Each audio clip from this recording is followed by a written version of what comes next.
Pemirsa, banyaknya kasus siswa keracunan usai menyantap makan MBG, Ketua ASDI Sumatera Selatan meminta agar program MBG di Sumatera Selatan dilakukan evaluasi, khususnya kepada SPPG sebagai penyedia makanan.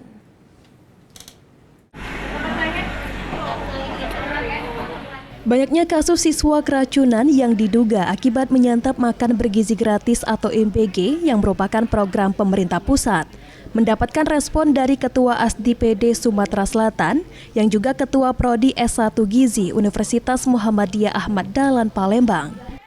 Menurut Yenita, penyebab keracunan makan dapat dipengaruhi oleh beberapa faktor, di antaranya mulai dari pemilihan bahan makanan, proses pengolahan hingga waktu pengemasan makanan perlu diperhatikan.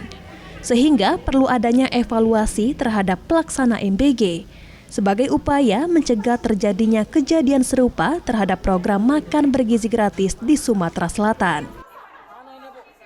Kembali kepada hygiene dan sanitasinya. Kita harus evaluasi kembali hygiene sanitasi mulai dari tadi kualitas bahan makanan sampai ke dia distribusi. Apakah sudah layak? Kemudian kita harus tahu juga penjamah makanan. Penjamah makanan itu artinya orang yang akan mengolah makanan tadi dari persiapan sampai pendistribusian. Apakah sudah patuh dengan hygiene-nya?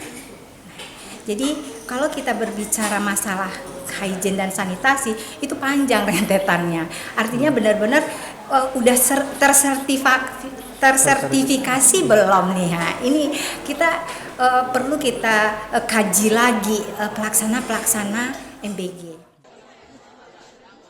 Selain itu, menu makan yang disajikan kepada siswa perlu diperhatikan dari segi kesehatan dan kandungan gizi sehingga kebutuhan gizi pada anak dapat terpenuhi. Eki Saputra, PAL TV.